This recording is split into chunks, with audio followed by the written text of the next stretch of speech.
ಹರಿಭಕ್ತಿ ಸಾರದಲ್ಲಿ ಮುರಮರ್ದನ ಅಂತ ಒಂದು ಹೆಸರು ಬಂತು ಕೃಷ್ಣಂದು. ಅದನ್ನ ವಿವರಿಸಕ್ ಹೋಗ್ದೇನೆ ಪ್ರತ್ಯೇಕವಾಗಿ ಒಂದು ಸಂಚಿಕೆಯಲ್ಲಿ ವಿವರಿಸ್ತೀನಿ. ಯಾಕಂದ್ರೆ ಅಲ್ಲಿ ಯೋಗಾರ್ಥ ಪೌರಾಣಿಕವಾಗಿ ಅದಕ್ಕೆ ವಿಶೇಷತೆ ತುಂಬಾ ಇದೆ. ಸುದೀರ್ಘ ಆಗೋದು ಬೇಡ ಸಂಚಿಕೆ ಅಂತ ಪ್ರತ್ಯೇಕವಾಗಿ ಅದನ್ನ ವಿವರಿಸ್ತೀನಿ ಅಂತ ಹೇಳಿದ್ದೆ. ಸೊ ಮುರಮರ್ದನ ಅಂದಾಗ ಮುರ ಅನ್ನೋ ರಾಕ್ಷಸನನ್ನ ಕೃಷ್ಣ ಸಂಹರಿಸಿದ್ದಕ್ಕೆ ಅವನಿಗೆ ಮುರಮರ್ದನ ಅಂತ ಹೆಸರು. ಈ ಮುರ ಕಾಮರೂಪ ದೇಶದಲ್ಲಿ ಇರ್ತಾನೆ. ಅದಕ್ಕೆ ರಾಜ ಬಂದು ನರಕಾಸುರ. ಅದಕ್ಕೆ ಒಂದು ರಾಜಧಾನಿ ಅಂತ ಇರುತ್ತೆ. ಅದು ಪ್ರಾಗ್ಜ್ಯೋತಿಷಪುರ. ಆ ಪ್ರಾಗ್ಜ್ಯೋತಿಷಪುರದಲ್ಲಿ ಮುರ ಅನ್ನೋನು ಸೇನಾಧಿಪತಿ. ಆ ಊರು ಹೇಗಿತ್ತು ಅಂದ್ರೆ 3 ಬೆಟ್ಟಗಳಿತ್ತಂತೆ. ಮತ್ತೆ 5 ಕೋಟೆಗಳಿತ್ತಂತೆ. ಒಂದು ನೀರಿನ ಕೋಟೆ, ಬೆಟ್ಟದ ಕೋಟೆ, ನೀರಿನ ಕೋಟೆ, ಬೆಂಕಿಯ ಕೋಟೆ, ಶಸ್ತ್ರಗಳ ಕೋಟೆ ಮತ್ತೆ ಪಾಶದ ಕೋಟೆ ಅಂತ ಕೋಟೆಗಳಿತ್ತಂತೆ. ಇದಕ್ಕೆ ಕೃಷ್ಣ ಏನ್ ಮಾಡ್ತಾನೆ, ಗರುಡನ ಮೇಲೆ ಕೂತ್ಕೊಂಡು ಅವನು ಸುಭದ್ರೆ ಜೊತೆಗೆ ಬಂದು ಅಲ್ಲಿ ತನ್ನ ಗದೆಯಿಂದ ಆ ಬೆಟ್ಟಗಳನ್ನ ನಾಶ ಮಾಡ್ತಾನೆ. ಚಕ್ರದಿಂದ 4 ಕೋಟೆಗಳನ್ನ ಆತ ನಾಶ ಮಾಡ್ತಾನೆ. ನಾಶ ಮಾಡಿ ಪಾಂಚಜನ್ಯವನ್ನ ಊದ್ತಾನೆ. ಆ ಪಾಂಚಜನ್ಯ ಊದ್ದಾಗ ಮುರ ಎದ್ದು ಬರ್ತಾನಂತೆ. ಅವನ್ನ ಸಂಹಾರ ಮಾಡ್ತಾನೆ ಕೃಷ್ಣ. ಅವನ 5 ಬಾಣಗಳನ್ನ ತಗೊಂಡು ಬಿಡ್ತಾನೆ. ಮುರನಿಗೆ 5 ತಲೆ ಇರೋದ್ರಿಂದ 5 ಬಾಣಗಳನ್ನ ಬಿಡ್ತಾನೆ. 5 ತಲೆಗಳು ಹೋಗುತ್ತೆ. ಆಗ ಅವನು ಸಂಹಾರ ಆಗ್ತಾನೆ. ಆಗ ಮತ್ತೆ 7 ಜನ ಮಕ್ಕಳು, ಮುರನ 7 ಜನ ಮಕ್ಕಳು ಬಂದು ಕೃಷ್ಣನ ಮೇಲೆ ದಾಳಿ ಮಾಡ್ತಾರೆ. ಆಗ ಮತ್ತೆ ಕೃಷ್ಣ 7 ಜನನು ಅವನು ಸಂಹಾರ ಮಾಡ್ತಾನೆ. ಇಲ್ಲಿಗೆ ಮುರಮರ್ದನ ಕಥೆ ಮುಗೀತು. ಆದ್ರೆ ಇಲ್ಲಿ 5 ತಲೆ ಯಾಕಿದೆ ಅವನಿಗೆ? ಮತ್ತದು ಪ್ರಾಗ್ಜ್ಯೋತಿಷಪುರ ಅರ್ಥ ಏನು? ಕಾಮರೂಪ ದೇಶ ಅಂತಾನೆ ಯಾಕೆ ಇಡಬೇಕಿತ್ತು ಹೆಸರು? ಕಾಮರೂಪಿ ದೇಶ ಅಂತ. ಮತ್ತೆ ಅಲ್ಲಿ ಅವನ ಮಕ್ಕಳು 7 ಜನನೇ ಯಾಕೆ? ಮತ್ತೆ 3 ಬೆಟ್ಟಗಳು ಯಾಕಿರ್ಬೇಕು? ಅದು ನೀರಿಂದೇ ಕೋಟೆ ಯಾಕಿದೆ? ಬೆಂಕಿ ಕೋಟೆ ಯಾಕಿದೆ? ಇದು ತುಂಬಾ ವಿಶೇಷ. ಅದಕ್ಕೆ ಗುಂಡಪ್ಪ ಒಂದ್ ಕಗ್ಗದಲ್ಲಿ ತುಂಬಾ ಚೆನ್ನಾಗಿ ಹೇಳ್ತಾರೆ. ಪಂಚಭೂತಗಳಂತೆ ಪಂಚೇಂದ್ರಿಯಗಳಂತೆ ಪಂಚವೇಕೆ ಚತುಷ್ಟ ಷಟ್ಕವೇಕಿಲ್ಲ ಹೊಂಚತಿಹನಂತೆ ವಿಭು ಸಂಚದೇನಿಹದೋ ವಂಚಿತರು ನಾವೆಲ್ಲ ಮಂಕುತಿಮ್ಮ. ಗುಂಡಪ್ಪ ಅಂತಾರೆ ಯಾಕೆ ಪಂಚಭೂತಗಳು ಅಂತೆಲ್ಲ ಇದೆ, ಅದು ಯಾಕೆ ಆರಿಲ್ಲ, ಯಾಕೆ ಅರಿಷಡ್ ವರ್ಗ ಅಂತ ಕರಿತೀವಿ, 7 ಯಾಕಿಲ್ಲ, ಇದೆಲ್ಲ 5 6 3 ಈ ತರ ನಂಬರ್ಗಳು ಯಾಕಿದೆ, ಅದು ಯಾಕೆ ಬೇರೆ ಆಗಿಲ್ಲ ಅಂತ ತ್ರಿಗುಣಗಳು ಅಂತೀವಿ. 4 ಗುಣ ಯಾಕಿರ್ಬೋದು ಇರ್ಬೋದಿತ್ತಲ್ಲ, 3 ಗುಣ ಯಾಕಿದೆ, ಇದು ಪಂಚ ಈ 5 6 3 ಇವೆಲ್ಲ ಯಾಕೆ ಹಿಂಗೆ, ಭಗವಂತ ಏನಿದು ಸಂಚಿದು ನಮ್ಗೆ ಅರ್ಥ ಆಗದೆ ವಂಚಿತರಾಗಿದ್ದೀವಲ್ಲ ಅಂತ ಗುಂಡಪ್ಪ ಕಗ್ಗದಲ್ಲಿ ಹೇಳ್ತಾರೆ. ಅಂದ್ರೆ ವಿಚಾರಿಸಿ ನೋಡು ಅಂತ. ಗುಂಡಪ್ಪಂಗೆ ಅದು ಗೊತ್ತಿಲ್ಲ ಅಂತಲ್ಲ, ಈ ತರ ವಿಚಾರಿಸಿ ನೋಡಿ ಯಾಕೆ ಪಂಚಭೂತಗಳಂತ ಯಾಕಂತೀವಿ, ಪಂಚ ಪ್ರಾಣಗಳು ಅಂತ ಯಾಕಂತೀವಿ, ಪಂಚಮುಖಿ ಆಂಜನೇಯ ಅಂತ ಯಾಕಂತೀವಿ, ಇದೆಲ್ಲ ಅರ್ಥ ಏನಿರ್ಬೋದು. ಇವನಿಗೆ ಷಣ್ಮುಖನಿಗೆ 6 ಮುಖ ಯಾಕಿದೆ, ಅವನಿಗೆ ಯಾಕೆ 3 ಮುಖ ಇಲ್ಲ, ಅಥವಾ ಅವನಿಗೆ ಯಾಕೆ 5 ಮುಖ ಇಲ್ಲ, ಗಾಯತ್ರಿಗೆ ಯಾಕೆ 3 ಮುಖ 3 ಪಾದಗಳು ಅಂತ ಯಾಕಂತೀವಿ, 2 ಪಾದ ಅಲ್ವಾ ಎಲ್ರಿಗೂ ಇರೋದು. ಈ ರೀತಿ ನಾವು ನಮ್ಮನ್ನ ಪ್ರಶ್ನೆ ಮಾಡಿಕೊಂಡು ಅದ್ರ ಕಡೆಗೆ ಅಂತ ಹೋದಾಗ ಒಳಗೆ ಅರ್ಥ ಏನಿದೆ, ಅದು ಯಾಕೆ ಆ ರೀತಿ ಅಡಗಿಸಿ ಇಟ್ಟಿದ್ದಾರೆ ಅಂತ ನಮ್ಗೆ ಗೊತ್ತಾಗತ್ತೆ. ಇಲ್ಲಾಂದ್ರೆ ಮೇಲ್ಮೈಯಿಂದ ನಮ್ಗೆ ಬೇರೆ ಅರ್ಥ ಕಾಣುತ್ತೆ, ಅಥವಾ ನಮಗೇನು ಪಾಸ್ ಆನ್ ಮಾಡಿರ್ತಾರೆ ಅದು ಟ್ರೆಡಿಷನ್ ಆಗಿ ಹಾಗೆ ನಾವು ನಂಬಿಕೆಯನ್ನ ನಂಬ್ಕೊಂಡ್ ಬರ್ತೀವಿ. ಒಬ್ರು ನಂಗೆ ಎರವಲು ಕೊಟ್ಟಿದ್ದಾರೆ, ಆ ನಂಬಿಕೆನ ಪಾಲಿಸ್ಬೇಕು ಅಂತ ನಾನು ಹಾಗೆ ನಂಬ್ಕೊಂಡು ಹೋಗ್ಬಿಡ್ತೀನಿ. ವಿಚಾರಣೆ ನಮ್ಮಲ್ಲಿ ಆಗದೇ ಇಲ್ಲ. ಹಾಗೆ ಗುಂಡಪ್ಪ ಹೇಳ್ತಾರೆ ವಿಚಾರಣೆ ಮಾಡಿ ನೋಡಿ ಯಾಕೆ 5 ಇದೆ, 6 ಯಾಕಿಲ್ಲ, ಇದನ್ನ 3 ಅಂತ ಯಾಕಂತಾರೆ, 2 ಯಾಕಿಲ್ಲ ಅಂತ ವಿಚಾರಿಸಿ ನೋಡಿ ಅಂತಾರೆ. ಈಗ ನಾವು ಡಿವೈಡ್ ಮಾಡ್ತಾ ಬರೋಣ. ಮೊದಲು ಕಾಮರೂಪಿ ದೇಶ. ಈ ಕಾಮರೂಪ ದೇಶ ಅಂದ್ರೆ ಯಾವುದು? ಕಾಮರೂಪವಾಗಿರುವಂತ ದೇಶ ಯಾವುದು? ನಾವು ಸಮಾಜವನ್ನ ನೋಡಿದಾಗ ಸೃಷ್ಟಿ ಏನಿದೆ ಅಲ್ಲಿ ಕಾಮನೆಗಳನ್ನ ಮೂಡಿಸುವಂತಹ ರೂಪಗಳಿದೆ.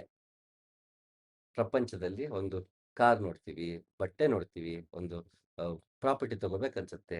ಇದೆಲ್ಲ ನಮಗೆ ಕಾಮವನ್ನ ಮೂಡಿಸುವಂತಹ ರೂಪಗಳಿದೆ. ಅಥವಾ ಕಾಮನೆ ನಮ್ಮಲ್ಲಿರುತ್ತೆ. ಅದು ನೋಡಿದ್ರೆ ನಮಗೆ ಕಾಮ, ಅದು ನೋಡಿದಾಗ ನಮಗೆ ಕಾಮನೆ ನಮ್ಮಲ್ಲಿ ಮೂಡುತ್ತೆ. ಹಾಗೆ ಇದು ಕಾಮರೂಪ ದೇಶ. ನಮ್ಮ ಸಂಸಾರ ಅಂತ ಏನಂತೀವಿ, ಇದು ಸಮಾಜ ಅಂತ ಏನಂತೀವಿ, ನಾವೇನ್ ಮಾಡ್ಕೊಂಡಿದೀವಿ ಇದು ಕಾಮರೂಪ ದೇಶ. ಇವುಗಳಲ್ಲಿ ಇದ್ದಾಗ ನಮಗೆ ಕಾಮನೆಗಳು ಬರ್ತಾ ಇದೆ. ಹಾಗೆ ಇದು ಕಾಮರೂಪ ದೇಶ. ಅಲ್ಲಿ ಪ್ರಾಗ್ಜ್ಯೋತಿಷಪುರ. ಪ್ರಾಗ್ಜ್ಯೋತಿಷಪುರ, ಪ್ರಾಗ್ ಅಂದ್ರೆ ಪ್ರಜ್ಞೆ, ಜ್ಯೋತಿಷ ಅಂದ್ರೆ ಬೆಳಕು, ಪ್ರಜ್ಞೆ ಮತ್ತೆ ಬೆಳಕು ಇರುವಂತಹ ಊರು ಪ್ರಾಗ್ಜ್ಯೋತಿಷಪುರ.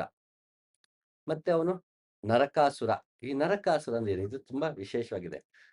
ನರಕ ಅನ್ನೋ ಮೊದಲು ಅರ್ಥ ಮಾಡ್ಕೋಬೇಕು. ನರ ಅಂದ್ರೆ ಮನುಷ್ಯ, ಅಂದ್ರೆ ಕರ್ತೃ, ಮನುಷ್ಯನೇ ಮಾಡಿಕೊಂಡಿರುವುದು ಅಂತ. ನರಕ ಅಂದ್ರದು ಎಲ್ಲೋ ಒಂದ್ ಕಡೆ ಇದೆ ಅಂತ ಅನ್ಕೊಳಕ್ಕಾಗಲ್ಲ. ಸ್ವರ್ಗ ಅಂದ್ರೆ ಸುಗಮವಾದ ದಾರಿ ಅಂತ. ದುರ್ಗ ಅಂದ್ರೆ ಕಠಿಣವಾದ ದಾರಿ, ಅದಕ್ಕೆ ದುರ್ಗ. ಈ ಕೋಟೆಗಳನ್ನ ದುರ್ಗ ಅಂತ ಕರೀತಿದ್ರು. ದುರ್ಗೆ ಅಂತೀವಿ. ಕಠಿಣವಾದ ದಾರಿಯಲ್ಲಿ ನಡೆದು ಶಿವನನ್ನ ಪಡೆದವಳು ದುರ್ಗೆ. ದುರ್ಗ ಅಂದ್ರೆ ಅರ್ಥ ದುರ್ಗಮ ದಾರಿಯಲ್ಲಿ ನಡೆದವಳು ದುರ್ಗೆ. ಹಾಗೆ ಸ್ವರ್ಗ ಅಂದ್ರೆ ಸುಗಮವಾದ ದಾರಿ, ಸುಗಮವಾದ ಮಾರ್ಗ ಸ್ವರ್ಗ. ಕಠಿಣವಾದ ಮಾರ್ಗ ಅಲ್ಲ ನರಕ ಅಂದ್ರೆ. ಅದು ನರಕ ಮನುಷ್ಯನೇ ಸೃಷ್ಟಿಸಿಕೊಂಡಿದ್ದು.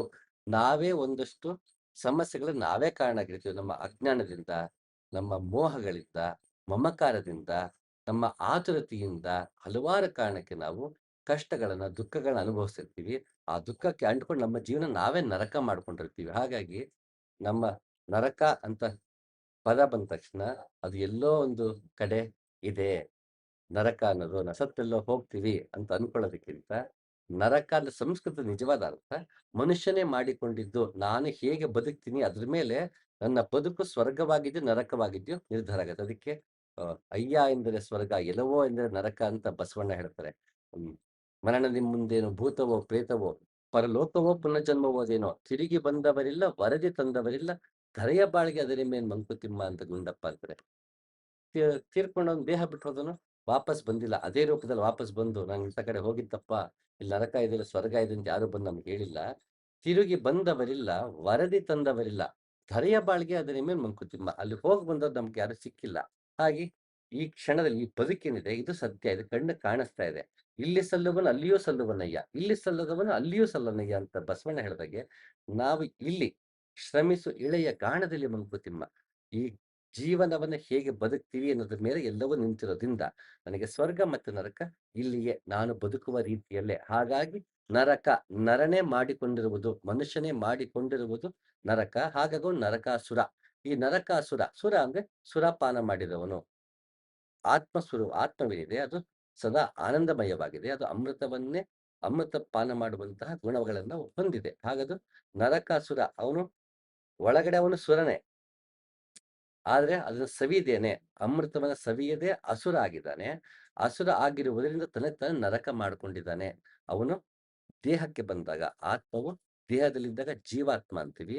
ಆ ಜೀವಾತ್ಮವಾಗಿದ್ದಾಗ ನಾವು ಅಜ್ಞಾನದಿಂದ, ಅವಿದ್ಯೆಯಿಂದ, ಮಮಕಾರ, ಅಹಂಕಾರಗಳಿಂದ ನೋವು, ನಲಿವುಗಳನ್ನ ಅನುಭವಿಸ್ತಾ ಇದ್ದೀವಿ. ಹಾಗೆ ನಾವು ಬದುಕನ್ನ ನರಕ ಮಾಡ್ಕೊತೀವಿ. ಇಂತಹ ನರಕಾಸುರ ಕಾಮರೂಪ ದೇಶದಲ್ಲಿ ಒಡೆಯನಾಗಿದ್ದಾನೆ.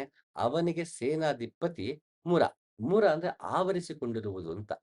ಸಂಸ್ಕೃತದಲ್ಲಿ ಮುರ ಅಂದ್ರೆ ಆವರಿಸಿಕೊಂಡಿರುವುದು. ಛಂದಸ್ಸು ಅಂದ್ರೆ ಮೇಲೆ ಆವರಿಸಿಕೊಂಡಿರುವುದು. ಅದೊಂದು ಅದು ಚಿಪ್ಪಿದ್ದ ಹಾಗೆ. ಬಾಳೆಹಣ್ಣಿಗೆ ಸಿಪ್ಪೆ ಇದ್ದ ಹಾಗೆ, ತೆಂಗಿನಕಾಯಿಗೆ ಚಿಪ್ಪಿದ್ದ ಹಾಗೆ. ಅದು ಛಂದಸ್ಸು. ಅದು ಕವರ್ ಮಾಡಿಕೊಂಡಿದೆ. ಒಳಗೆ ಸತ್ಯ ಇದೆ. ಆ ಛಂದಸ್ಸಿನಲ್ಲಿ ಶ್ಲೋಕವನ್ನು ರಚನೆ ಮಾಡಿದರೆ ಅದು ಛಂದಸ್ಸು. ಆ ಛಂದಸ್ಸಿನಲ್ಲಿ ಅರ್ಥ ಅಡಗಿದೆ. ಹಾಗಾಗಿ ಅದು ಛಂದಸ್ಸು. ಈ ಆತ್ಮಕ್ಕೆ, ನರಕಾಸುರನಿಗೆ ಆವರಿಸಿಕೊಂಡಿದೆ. ಏನು ಆವರಿಸಿಕೊಂಡಿದೆ? ಅವನಿಗೆ ಅಜ್ಞಾನ ಆವರಿಸಿಕೊಂಡಿದೆ. ಅವನಿಗೆ ಸ್ಥೂಲ ದೇಹ, ಸೂಕ್ಷ್ಮ ಇದು ಆವರಿಸಿಕೊಂಡಿದೆ. ಅವನಿಗೆ ನಿಜ ಸ್ವರೂಪ ಕಾಣದಿರೋ ಹಾಗೆ ದೇಹ ಅವನ ಮೇಲೆ ಆವರಿಸಿಕೊಂಡಿದೆ. ಅಜ್ಞಾನ ಆವರಿಸಿಕೊಂಡಿದೆ, ಮಾಯ ಆವರಿಸಿಕೊಂಡಿದೆ. ಈ ರೀತಿ ಆವರಿಸಿಕೊಂಡಿದೆ. ಆ ಮುರನಿಗೆ 5 ತಲೆಗಳು. 5 ತಲೆಗಳಂದ್ರೇನು? ಅವಿದ್ಯ, ಅಸ್ಮಿತ, ರಾಗ, ದ್ವೇಷ ಮತ್ತು ಅಭಿನಿವೇಶ. ಇದು 5 ಕ್ಲೇಶಗಳು. ಈ ಪಂಚ ಕ್ಲೇಶಗಳು ಅಂತ ಏನಿದೆ ಅದನ್ನ ಪತಂಜಲಿ ತುಂಬಾ ಸೂಕ್ಷ್ಮವಾಗಿ ಯೋಗ ಸೂತ್ರದಲ್ಲಿ ನಮಗೆ ನೀಡ್ತಾ ಹೋಗ್ತಾರೆ. ಅವಿದ್ಯೆ ಅಂದ್ರೇನು? ಅಂ ಅಭಿನಿವೇಶ ಅಂದ್ರೇನು? ಇದೆಲ್ಲ ಏನ್ ಅರ್ಥ ಏನಿದೆ? ಅದು ನಮ್ಮನ್ನ ಹೇಗೆ ಕಾಡ್ಸುತ್ತೆ ಅಂತ ತುಂಬಾ ವಿಸ್ತಾರವಾಗಿ ಪತಂಜಲಿ ಯೋಗ ಸೂತ್ರದಲ್ಲಿ ನಮ್ಗೆ ನೀಡ್ತಾ ಹೋಗ್ತಾರೆ. ಅವಿದ್ಯೆ ಅಂದ್ರೆ ಅನಿತ್ಯದಲ್ಲಿ ನಿತ್ಯವನ್ನು, ಅಶುಚಿಯಲ್ಲಿ ಶುಚಿಯನ್ನು, ದುಃಖದಲ್ಲಿ ಸುಖವನ್ನು, ಅನಾತ್ಮದಲ್ಲಿ ಆತ್ಮವನ್ನು ನೋಡುವುದು ಅವಿದ್ಯೆ. ಅನಿತ್ಯದಲ್ಲಿ ನಿತ್ಯ ಅಂದ್ರೆ ನಾವು ಸುಖ ಮತ್ತು ದುಃಖ 2 ಅನಿತ್ಯ. ಒಂದೊಂದ್ಸಲಿ ಸುಖವಾಗಿರ್ತೀವಿ, ಒಂದೊಂದ್ಸಲಿ ದುಃಖವಾಗಿರ್ತೀವಿ. ಆದ್ರೆ ಅದು ಅನುಭವಿಸುವಾಗ ಮರ್ತ್ ಬಿಡ್ತೀವಿ. ಇದು ಸುಖ ಅನ್ನೋದು ಅನಿತ್ಯ. ಇದು ಇವತ್ತು ಇರುತ್ತೆ, ನಾಳೆ ಹೋಗುತ್ತೆ ಅಂತ ಮರೆತು ಸುಖದಲ್ಲಿ ಮುಳುಗಿ ಹೋಗ್ತೀವಿ. ಅನುಭವಿಸೋದು ತಪ್ಪಲ್ಲ, ಮುಳುಗಿ ಹೋಗ್ಬಿಡ್ತೀವಿ. ಮರೆತು ಅದರಲ್ಲೇ ಇದ್ದು ಬಿಡ್ತೀವಿ. ದುಃಖದಲ್ಲೂ ಕೂಡ ನಾವು ಮುಳುಗಿ ಹೋಗ್ಬಿಡ್ತೀವಿ. ಇದು ಶಾಶ್ವತ ಏನೋ ದುಃಖ ಅನ್ನೋದು ಅನ್ನೋ ಹಾಗೆ ಅನಿತ್ಯದಲ್ಲಿ ನಿತ್ಯವನ್ನ ನೋಡ್ತೀವಿ. ನಮಗೆ ಆರೋಗ್ಯ ಅನ್ನೋದು ಅನಿತ್ಯ ಮರ್ತ್ ಬಿಡ್ತೀವಿ. ನಾವು ಸ್ವಲ್ಪ ಆರೋಗ್ಯವನ್ನ ಕಾಪಾಡ್ಕೊಂಡಿಲ್ಲ ಅಂದ್ರೆ ನಮ್ಗೆ ಜ್ವರ ಬರ್ಬೋದು, ನನಗೆ ರೋಗ ಬರ್ಬೋದು. ಆರೋಗ್ಯ ಅನ್ನೋದು ನಿತ್ಯ ಅಲ್ಲ. ಯಾವಾಗ ಬೇಕಾದ್ರೂ ನಾವು ಎಡವಿದ್ರೆ ನಮ್ಮ ಆರೋಗ್ಯ ಕೆಡಬಹುದು. ನಾವು ಮರ್ತ್ ಬಿಡ್ತೀವಿ. ಇದು ನಿತ್ಯವಲ್ಲ ಅನ್ನೋದು ಮರ್ತ್ಬಿಟ್ಟಿದ. ಅದು ಅನಿತ್ಯ ಅನ್ನೋದನ್ನ ಮರೆತು ನಾವು ನಿತ್ಯ ಅನ್ಕೊಂಡ್ಬಿಡ್ತೀವಿ. ಯಾವ ಅನಿತ್ಯವನ್ನ ನಿತ್ಯ ಅನ್ಕೋತೀವಿ, ನಮಗೆ ದುಃಖ ಶುರು ಆಗತ್ತೆ. ಅಥವಾ ಅದು ಅವಿದ್ಯೆ, ಆ ಅವಿದ್ಯೆಯಿಂದ ದುಃಖ ಶುರು ಆಗತ್ತೆ. ಹಾಗೆ ನಾವು ಅನಿತ್ಯದಲ್ಲಿ ನಿತ್ಯವನ್ನ, ಅಶುಚಿಯಲ್ಲಿ ಶುಚಿಯನ್ನ, ಹಾಗೆ ದುಃಖದಲ್ಲಿ ಸುಖವನ್ನ, ಅನಾತ್ಮದಲ್ಲಿ ಆತ್ಮವನ್ನ ನೋಡುವುದು ಅವಿದ್ಯೆ. ಈಗ ಅಶುಚಿಯಲ್ಲಿ ಶುಚಿಯನ್ನ ಉದಾಹರಣೆ ನಾವು ಫುಡ್ ಸ್ಟ್ರೀಟ್‌ಗೆ ಹೋಗ್ತೀವಿ. ಅಲ್ಲಿ ನಾವು ರುಚಿ ರುಚಿಯಾಗಿದೆ ಅಂತ ತಿಂತೀವಿ. ಅಥವಾ ಯಾವುದೇ ಇರ್ಬೋದು, ಅಥವಾ ಒಂದು ಆ, ಕೆಟ್ಟ ಅಭ್ಯಾಸಗಳಿರ್ಬೋದು, ಮದ್ಯಪಾನ ಅಥವಾ ತಂಬಾಕು ಸೇವನೆ, ಇವೆಲ್ಲ ನಮಗೆ ಅಶುಚಿ ಆದ್ರೆ ನಾವು ಶುಚಿ ಅನ್ಕೊಂಡಿರ್ತೀವಿ. ಆರೋಗ್ಯಕರವಾದ ಆಹಾರವನ್ನ ಸೇವಿಸ್ತಿರ್ಬೋದು, ಜಂಕ್ ಫುಡ್ ತಿನ್ಬೋದು. ಇದು ನಮ್ಗೆ ಇದು ಸುಖ ಪಡುತ್ತೆ, ಇದು ಚೆನ್ನಾಗಿದೆ ಅಂತ ಅನ್ಕೊಂಡು ನಾವು ಜಂಕ್ ಫುಡ್ ತಿಂದ್ರೆ ನಮ್ಗೆ ಆರೋಗ್ಯ ಹಾಳಾಗತ್ತೆ. ಅದೇ ರೀತಿ ನಾವು ಅಶುಚಿಯನ್ನ ಶುಚಿ ಅನ್ಕೋತೀವಿ. ಹಾಗೆ ದುಃಖದಲ್ಲಿ ಸುಖವನ್ನ ಅಂದ್ರೆ ನಮಗ್ ಗೊತ್ತು ಅದೇನೋ ಮಾಡಿದ್ರೆ ಸಮಸ್ಯೆ ಆಗುತ್ತೆ. ಉದಾಹರಣೆ, ಈಗ ಹೆಲ್ಮೆಟ್ ಹಾಕೊಂಡು ಹೋಗಬೇಕು. ಆದ್ರೆ ನಾನು ಹೆಲ್ಮೆಟ್ ಹಾಕೊಂಡ್ರೆ ಈಗಿನ ತಲೆಗೆ ಸ್ನಾನ ಮಾಡಿದೀನಿ. ತಲೆ ನನ್ಗೆ ಕೂದಲು ಹಾಳಾಗ್ಬಿಡುತ್ತೆ, ಅಂತೂ ಕೂದಲು ಉದುರೋಗ್ಬಿಡುತ್ತೆ. ನಾನು ಆ ಕಾರಣಕ್ಕೆ ನಾನು ಹೆಲ್ಮೆಟ್ ಹಾಕೊಳ್ಳಲ್ಲ ಅಂದ್ರೆ ಬಿದ್ರೆ ತಲೆಗೆ ಏಟಾಗುತ್ತೆ. ಹಾಗೆ ನಾವು ಕೆಲವೊಂದು ನಮ್ಗೆ ಗೊತ್ತು ದುಃಖ ಕೊಡುತ್ತೆ ಅಂತ, ಆದ್ರೂ ಕೂಡ ನಮ್ಗೆ ಗೊತ್ತಿದ್ದದನ್ನ ನಾವು ಮಾಡ್ತಾ ಹೋಗ್ತಿರ್ತೀವಿ. ಹಾಗಾದ್ರೆ ದುಃಖದಲ್ಲಿ ಸುಖವನ್ನ ಹುಡುಕೋದು, ಅನಾತ್ಮದಲ್ಲಿ ಆತ್ಮ. ನಿಜವಾದ ಅಧ್ಯಾತ್ಮದಲ್ಲಿ ಎಲ್ಲದರಲ್ಲೂ ಭಗವಂತ ನೋಡ್ಬೇಕು ಅಂದಾಗ ನಾವು ಗಿಡದಲ್ಲೂ, ಮರದಲ್ಲಿ ಎಲ್ಲದರಲ್ಲೂ ಭಗವಂತ ನೋಡ್ಬೇಕು ಅಂದ್ಮೇಲೆ ಆ ಒಂದು ಕಲ್ಲಾಗ್ಲಿ, ಮತ್ತೊಂದಾಗ್ಲಿ, ಅದು ಅನಾತ್ಮ, ಅದ್ರಲ್ಲಿ ಜೀವ ಇಲ್ಲ, ಜಡ. ಅದ್ರಲ್ಲೂ ಕೂಡ ಭಗವಂತ ನೋಡ್ಬೇಕು ಅಂತ ಹೇಳಿದ್ಮೇಲೆ ಇಲ್ಲಿ ಅನಾತ್ಮದಲ್ಲಿ ಆತ್ಮನನ್ನು ನೋಡು ಅಂತ ಏನ್ ಹೇಳ್ತಾ ಇದೆ ಅಂದ್ರೆ, ಅನಾತ್ಮ ಅಂದ ತಕ್ಷಣ ಇದು ಜಡ. ಈ ಜಡಕ್ಕೆ ನಾನು ಎಷ್ಟು ಅಂಟಿಕೊಳ್ಳಬೇಕು? ಆತ್ಮ ಅಂದ ತಕ್ಷಣ ಇಲ್ಲಿ ಆತ್ಮ ಅಂತಲ್ಲ, ಅಲ್ಲಿ ಚೇತನ, ಒಲವು, ಈ ರೀತಿ ಅರ್ಥದಲ್ಲೂ ಆತ್ಮವನ್ನು ಇಲ್ಲಿ ಗ್ರಹಿಸಬೇಕಾಗತ್ತೆ. ಒಂದೇ ಪದಕ್ಕೆ ಹಲವು ಅರ್ಥ ಸಂಸ್ಕೃತದಲ್ಲಿ ಬರುತ್ತೆ. ಹಾಗೆ ಇಲ್ಲಿ ಅನಾತ್ಮದಲ್ಲಿ ಆತ್ಮ ಅಂದಾಗ ಒಂದು ಮನೆ, ಗಾಡಿ, ನನ್ನ ಆಸ್ತಿ, ಅಂತಸ್ತು, ಅಥವಾ ಆಮ್, ಗೌರವ, ಹೆಮ್ಮೆ, ಇಂಥವೆಲ್ಲ ಅನಾತ್ಮಗಳು. ಅಂದ್ರೆ ಅದು ನಮ್ಗೆ, ನಾನು ಅದನ್ನ ಎಷ್ಟೇ ಪ್ರೀತಿಸ್ಲಿ, ಏನೇ ದ್ವೇಷಿಸ್ಲಿ, ಅದು ನನಗೇನು ವ್ಯತ್ಯಾಸವಾಗಲ್ಲ. ನಾನ್ ಮನೇನ ಪ್ರೀತಿಸೋದು, ಗೌರವಿಸೋದು, ಮನೆ ಅದನ್ನೇನು ವಾಪಸ್ ಕೊಡಲ್ಲ ನಮಗೆ. ನಾನು ನಿನ್ನನ್ನ ತುಂಬಾ ಪ್ರೀತಿಸಿದ್ಯಾ ಅಂದ್ಬಿಟ್ಟು ಅದು ಮನೆಗೆ ಬೆಂಕಿ ಹತ್ಕೊಂಡಾಗ ನನ್ನ ಸುಡದೇ ಇರತ್ತಾ? ಅದು ಸುಟ್ಟೇ ಸುಡುತ್ತೆ. ನಾನು ಎಷ್ಟು ಪ್ರೀತಿ ಮಾಡಿದೆ ಮನೆನ, ಎಷ್ಟು ಕಷ್ಟಪಟ್ಟು ಕಟ್ಟಿದ್ದೀನಿ. ಆದ್ರೆ ಇವತ್ತು ಅದು ಪೇಂಟ್ ಎಲ್ಲ ಹಾಳಾಗ್ಬಿಡ್ತಿದ್ಯಲ್ಲ. ಅಷ್ಟು ಕಷ್ಟಪಟ್ಟು ನಾನು ಇದಕ್ಕೆ ಪ್ರೀತಿಯಿಂದ ಒಳ್ಳೊಳ್ಳೆ ಲೈಟ್ ತಂದು ಹಾಕಿದ್ದೀನಿ. ಆ ಲೈಟ್ ಬರ್ನ್ ಆಗೋಯ್ತಲ್ಲ, ನಿಂಗೆ ಕೃತಜ್ಞತೆ ಇಲ್ಲ ಅಂತ ಲೈಟ್‌ಗೆ ಅನ್ನಕ್ಕಾಗಲ್ಲ. ಅದು ಅನಾತ್ಮ. ಅದು ಹೇಗ್ ಅದ್ರ ಸ್ವಭಾವ ಹೇಗಿದೆಯೋ ಹಾಗೆ ಅದು ನಡ್ಕೊಳ್ಳುತ್ತೆ. ಹಾಗೆ ಅಂತಹ ಅನಾತ್ಮದಲ್ಲಿ ಆತ್ಮವನ್ನ ಅಂದ್ರೆ ನಾನು ಅದನ್ನಷ್ಟು ಪ್ರೀತಿಸಿದೀನಿ, ಅದಕ್ಕೆ ಅಂಟಿಕೊಂಡಿದ್ದೇನೆ. ಇವುಗಳನ್ನ ಅನಾತ್ಮದಲ್ಲಿ ಆತ್ಮವನ್ನ ಕಾಣಬಹುದು ಅಂತ. ಆ ರೀತಿ ಇದ್ದಾಗ ನಾವು ದುಃಖವನ್ನ ಅನುಭವಿಸ್ತಾ ಹೋಗ್ತೀವಿ. ಆ ರೀತಿ ಅನಾತ್ಮದಲ್ಲಿ ಆತ್ಮವನ್ನ, ಅಶುಚಿಯಲ್ಲಿ ಶುಚಿಯನ್ನ, ನಿತ್ಯವನ್ನ ಕಾಣುವುದು ಅವಿದ್ಯೆ ಅಂತ ಪತಂಜಲಿ ತುಂಬಾ ಸೊಗಸಾಗಿ ಹೇಳ್ತಾರೆ. ದೃಶ್ಶಕ್ತಿ ಮತ್ತು ದರ್ಶನ ಶಕ್ತಿ ಇವೆರಡು ಒಂದಾಗಿ ಕಂಡು ಬಂದಾಗ ಅಸ್ಮಿತಾ ಎನಿಸುವುದು. ಇದು ತುಂಬಾ ಮುಖ್ಯ. ದೃಶ್ಯ ಮತ್ತು ದೃಕ್ ಅಂದ್ರೆ ಕಾಣುತ್ತಿರುವುದು, ನೋಡುತ್ತಿರುವವನು ಅಂತ ನಾವು ತಗೊಂಡ್ರೆ, ನಾವು ಇವೆಲ್ಲವೂ ನಾನೇ ನೋಡ್ತಾ ಇದ್ದೀನಿ, ನನಗೆ ಕಾಣಿಸ್ತಿದೆ ಅಂತ ನಾನು ಎರಡನ್ನೂ ಒಂದು ಮಾಡ್ಕೊಂಡ್ಬಿಟ್ರೆ, ಅದು ನಮಗೆ ಅಸ್ಮಿತೆ. ಅಂದ್ರೆ ನಿಜ ಸ್ವರೂಪ ನನ್ನದು ಬೇರೆ ಇದೆ. ಅದನ್ನ ಹೊರತಾಗಿ ನಾನೇ ಈ ದೇಹ ಅನ್ಕೊಂಡಾಗ ನೋಡ್ತಿರೋದು ನಾನೇ, ಕಾಣಿಸ್ತಿರೋದು ನನ್ಗೇನೆ, ನಾನೇ ಮಾತಾಡ್ತಾ ಇದ್ದೀನಿ, ಮಾತು ಕೇಳಿಸ್ಕೊತಿರೋದು ನಾನೇನೆ, ನಾನೇ ಎಲ್ಲವನ್ನೂ ಮಾಡುತ್ತಿದ್ದೀನಿ ಅಂತ ದೇಹಕ್ಕೆ ಅಂಟಿಕೊಳ್ಳುವುದು. ಈ ದೇಹವೇ ನಾನು ಅಂತ ಅಂದ್ಕೊಳ್ಳೋ ದೇಹಾಭಿಮಾನ ಯಾವಾಗ ಬರುತ್ತೆ ಅದು ಅಸ್ಮಿತ. ನಾನು ತಪ್ಪಾಗಿ ಗ್ರಹಿಸಿದ್ದೇನೆ. ಅದು ಐಡೆಂಟಿಟಿ ಅನ್ನೋ ಅರ್ಥದಲ್ಲಿ ಅಸ್ಮಿತಾ ಬಳಸ್ತಾ ಇದೀವಿ. ಆದ್ರೆ ನಿಜವಾದ ಐಡೆಂಟಿಟಿ ಜೊತೆಗೆ ಐಡೆಂಟಿಫೈ ಆಗದಿರೋದು ಅಸ್ಮಿತ. ಆ ಸ್ಮಿತೆಗೆ ವಿರುದ್ಧಾರ್ಥಕ ಅಸ್ಮಿತ. ನಿಜವಾದ ಸ್ಮಿತ ಅಂದ್ರೆ ಆಕ್ಚುಲಿ ಐಡೆಂಟಿಟಿ. ತಪ್ಪಾದ ಐಡೆಂಟಿಟಿ ಈಸ್ ಅಸ್ಮಿತ. ನಾವು ಸಂಸ್ಕೃತದಿಂದ ಕನ್ನಡಕ್ಕೆ ಬರುವಾಗ ಅದು ತಪ್ಪಾಗಿ ಬಳಸ್ತೀವಿ. ದೇಹಾಭಿಮಾನ, ಈ ದೇಹವೇ ನಾನು ಅನ್ಕೊಳ್ಳೋದು. ಮನಸ್ಸು ಯೋಚನೆ ಮಾಡ್ತಾ ಇದೆ. ಆದ್ರೆ ನಾನೇ ಮನಸ್ಸು ಅಂತ ಅನ್ಕೊಂಡಾಗ, ಮನಸ್ಸು ಯೋಚನೆ ಮಾಡ್ತಿರೋದನ್ನ ನಾನೇ ಯೋಚನೆ ಮಾಡ್ತೀನಿ ಅಂತ ಅನ್ಕೊಂಡು ಉದ್ವೇಗಕ್ಕೆ ಒಳಗಾಗ್ತೀವಿ. ಅಥವಾ ದುಃಖಕ್ಕೆ ಮನಸ್ಸು ಒಳಗಾದಾಗ ನಾನೇ ದುಃಖಕ್ಕೆ ಒಳಗಾಗಿದ್ದೀನಿ ಅನ್ಕೊಂಡು ನಾನು ಕೊರಗಕ್ಕೆ ಶುರು ಮಾಡ್ಬಿಡ್ತೀನಿ. ನಾ ಮನಸ್ಸಿಗೆ ಬೇಜಾರಾದಾಗ ಅದು ದ್ವೇಷ ಅನ್ನೋ ಭಾವನೆ ಮೂಡಿದ್ರೆ, ಅದು ನಾನೇ ದ್ವೇಷ ಪಟ್ಕೊಂಡೆ ಅನ್ಕೊಂಡು ನಾನೊಬ್ಬರನ್ನ ದ್ವೇಷಿಸಕ್ಕೆ ಶುರು ಮಾಡ್ತೀನಿ. ಯಾಕೆಂದ್ರೆ ಈ ಮನಸ್ಸು, ಬುದ್ಧಿ ಮತ್ತೆ ದೇಹ ನಾನು ಅಂತ ಅನ್ಕೊಂಡಿದೀನಿ. ನನ್ನದಲ್ಲದನ್ನ ನಾನು ಅಂತ ತಪ್ಪಾಗಿ ಐಡೆಂಟಿಫೈ ಮಾಡ್ಕೊಂಡಿರೋದನ್ನ ಅಸ್ಮಿತಾ ಅಂತ ಪತಂಜಲಿ ತುಂಬಾ ಸೂಕ್ಷ್ಮವಾಗಿ ಅದನ್ನ ಬಿಡಿಸಿ ಹೇಳ್ತಾರೆ. ಸುಖದಲ್ಲಿ ನೆಲೆಸಿರುವುದು ರಾಗ. ರಾಗ ದ್ವೇಷ ಅಂತ ಹೇಳ್ತೀವಿ. ನಮ್ಗೆ ಅನುರಾಗ ಮೂಡಿತು ಅಂತೀವಿ. ಸುಖ ಅನುಭವಿಸುವಾಗ ಅರಿವು ಅರಿವನ್ನ ಬಿಟ್ಟು ನಾನು ಸುಖದಲ್ಲೇ ಮುಳುಗಿ ಹೋದರೆ ಅದು ಅನಿತ್ಯ ಅಂತ ನನಗೆ ಅರಿವಿಲ್ಲದೆ ನಿತ್ಯ ಅಂತ ಅದರಲ್ಲೇ ಮುಳುಗಿ ಹೋದ್ರೆ ನಂಗೆ ರಾಗ ಬರುತ್ತೆ. ಅದು ರಾಗ ಮತ್ತೆ ದ್ವೇಷ ಅಂತೀವಿ. ನಮ್ಗೆ ಮಮಕಾರ, ವಾತ್ಸಲ್ಯ, ಇಂಥವು ನಮಗೆ ಅಂಟಿಕೊಳ್ಳುವುದು. ರಾಗ ಅಂದ್ರೆ ಅಂಟಿಕೊಳ್ಳುವುದು. ಸುಖದಲ್ಲಿದ್ದಾಗ ಅಂಟ್ಕೋತೀವಿ. ಒಬ್ಬ ವ್ಯಕ್ತಿ ನನಗೆ ಸಂತೋಷ ಸಿಕ್ತಿದೆ ಅಂದ್ರೆ ಆ ವ್ಯಕ್ತಿಗೆ ನಾವು ಅಂಟ್ಕೊಳ್ತೀವಿ. ವಸ್ತುವಿಂದ ನನಗೆ ಸುಖ ಸಿಗ್ತಿದೆ ಅಂದ್ರೆ ಆ ವಸ್ತುಗೆ ಅಂಟಿಕೊಳ್ಳುತ್ತೇನೆ. ರಾಗ ದ್ವೇಷ ಅಂದ್ರೆ ರಾಗ ಅಂದ್ರೆ ಅಂಟಿಕೊಳ್ಳುವುದು. ದ್ವೇಷ ಅಂದ್ರೆ ಒಂದು ನೋಡಿದಾಗ ಅದನ್ನ ತಿರಸ್ಕಾರ ಮನೋಭಾವ ಬರುವಂಥದ್ದು ದ್ವೇಷ. ಮದ, ಮಾತ್ಸರ್ಯ ಇವೆಲ್ಲ ದ್ವೇಷ ಆಗತ್ತೆ. ನಮ್ಗೆ ಕಾಮ ಮತ್ತೆ ಹ್ಮ್, ವಾತ್ಸಲ್ಯ, ಮಮಕಾರ ಇವೆಲ್ಲ ರಾಗ. ಇದು ನಮ್ಮನ್ನ ಅಂಟಿಸುತ್ತೆ. ಒಂದು ವಿಷಯದ ಹಿಂದೆ ನಮ್ಗೆ ಅದು ಬೇಕು ಬೇಕು ಅಂತ ಪದೇ ಪದೇ ಅನ್ನೋ ಹಾಗೆ ಮಾಡುವುದು ರಾಗ. ಅಂಟಿಕೊಳ್ಳುವ ಗುಣ. ನಾವು ಸುಖದಲ್ಲೇ ಮುಳುಗಿದ್ರೆ ರಾಗ ಮೂಡುತ್ತೆ. ಏನೇನು ಹಾರಾಟ ಸುಖಕ್ಕೆಂದು ಲೋಕದಲ್ಲಿ, ತಾನಾಗಿ ಗಾಳಿ ಒಲ್ ಬಂದ ಸುಖವೇ ಸುಖ. ನೀನೆ ಕೈ ಬೀಸಿದರೆ ನೋವು ಬೆವರುಗಳೇ ಫಲ, ಮಾಡು ಮನ ದುಬ್ಬಸವ ಮಂಕುತಿಮ್ಮ. ಗುಂಡಪ್ಪ ಚೆನ್ನಾಗಂತಾರೆ. ತಾನಾಗೆ ಕೈ ಹಿಂಗ್ ಬೀಸ್ಕೊತಾ ಇದ್ರೆ, ಗಾಳಿ ಬಿಸ್ಲಿ ಧಗೆ ಇದೆ ಅಂತ ಕೈ ಬೀಸ್ಕೊತಾರೆ, ಕೈ ನೋವತ್ತಷ್ಟೇ ಕಣಪ್ಪ. ಅದೇ ರೀತಿ ಹಾಗಂತ ಬೀಸಣಿಗೆ ತಗೋಬಾರ್ದು ಅಂತಲ್ಲ. ತಾನಾಗೆ ಒಂದ್ ಗಾಳಿ ಬೀಸಿದಾಗ ಎಷ್ಟು ಹಿತ ಅನ್ಸುತ್ತೆ. ಏನೇ ನಾವು ಎಸಿಲಿ ಕೂತ್ಕೊಳ್ಳೋಣ, ಎಷ್ಟೇ ಫ್ಯಾನ್ ಹಾಕೊಳ್ಳೋಣ, ಸೆಕೆ ಮಧ್ಯೆ ಸಡನ್ ಆಗಿ ಒಂದು ತಂಗಾಳಿ ಹಿಂಗ್ ಬೀಸ್ತು ಅಂದ್ರೆ, ಅದ್ರಲ್ಲಿ ಸಿಗೋ ಆನಂದ ನಮ್ಗೆ ಎಸಿ ಫ್ಯಾನಲ್ಲಿ ಸಿಗಲ್ಲ. ಹಾಗಂತ ಮನೇಲಿ ಎಸಿ ಫ್ಯಾನು ಹಾಕೋಬಾರ್ದು ಅಂತಲ್ಲ. ಆದ್ರೆ ಎಸಿ ಫ್ಯಾನ್ ಇದ್ರೇನೇ ಸುಖ.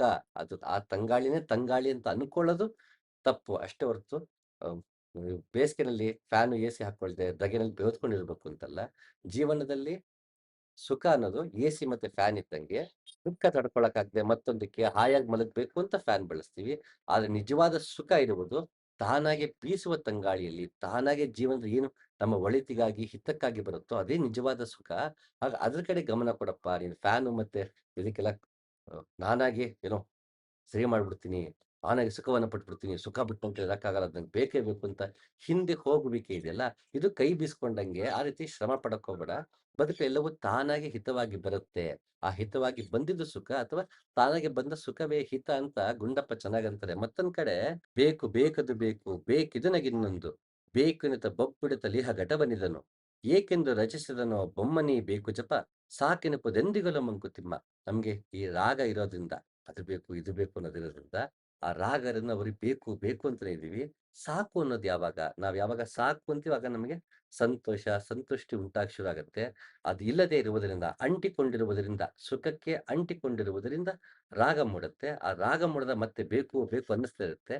ಸಾಕು ಅನ್ನೋದಿಲ್ಲ. ಸಾಕು ಅನ್ನದೇ ಇರೋದ್ರಿಂದ ನಮ್ಗೆ ಸುಖ ದುಃಖದ ಆ ಅನಿತ್ಯ ಅನ್ನೋದು ನಂಗೆ ಅರಿವಾಗದೆ, ಅದು ನಿತ್ಯ ಅಂತ ಅನ್ಕೊಂಡು ಅದ್ರಿಂದನೇ ಹೋಗ್ತೀನಿ. ಇದು ಒಂದಕ್ಕೊಂದು ನಂಟು. ಅನಿತ್ಯ, ಅವಿದ್ಯೆ ಮತ್ತೆ ರಾಗ ಒಂದಕ್ಕೊಂದು ನಂಟಾಗಿರುತ್ತೆ. ಮುಂದೆ ಪತಂಜಲಿ ತುಂಬಾ ಚೆನ್ನಾಗಿ ವಿವರಿಸ್ತಾರೆ. ದುಃಖದಲ್ಲಿ ನೆಲೆಸಿರುವುದು ದ್ವೇಷ. ಎಷ್ಟು ಚೆನ್ನಾಗಿ ಹೇಳ್ತಾರೆ ನೋಡಿ. ಹ್ಮ್.